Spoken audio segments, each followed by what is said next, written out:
Salam alaikum, bonjour. Cette vidéo est au sujet du nombre de versets qu'il y a dans le Coran. Alors, on sait que le nombre de sourates est de 114, mais le nombre de versets, il y a eu un peu de polémique.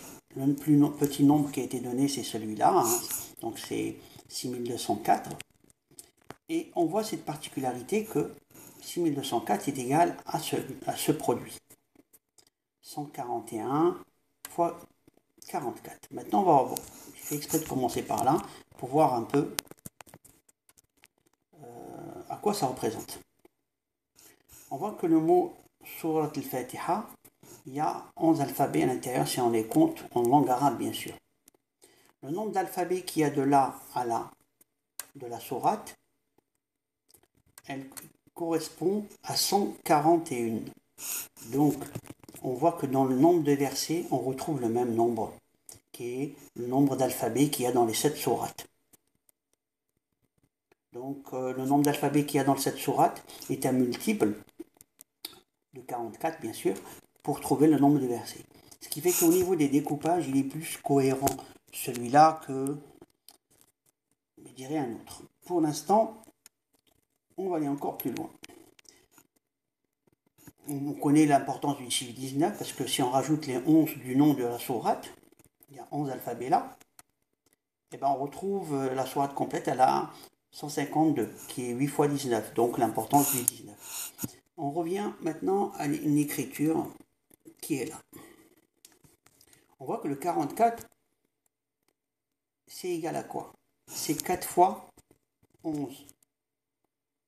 Donc, on peut remplacer ici le 44 par 4 fois 11. Donc, 4 fois 11, et on recopie celui-là qui est là. On voit bien que c'est le 11 et le 4, c'est comme une sorte de translation de chiffres. Le nombre 14 est très important. Il cache certainement, je dirais que certaines vérités que je ne vais pas développer ici, qu'on le retrouve en nombre binaire dans le nom Allah. Mais revenons à ici, maintenant. On revient à là.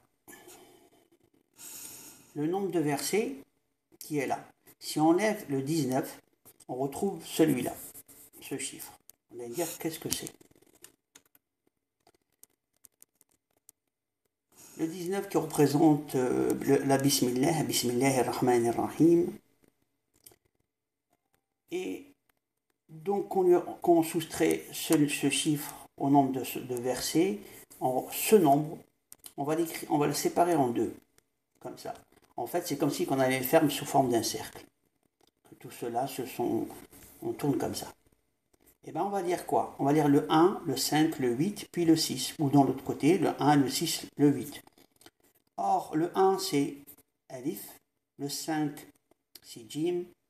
Le 8, c'est Del. Donc, on trouve Ajid, qui veut dire trouve.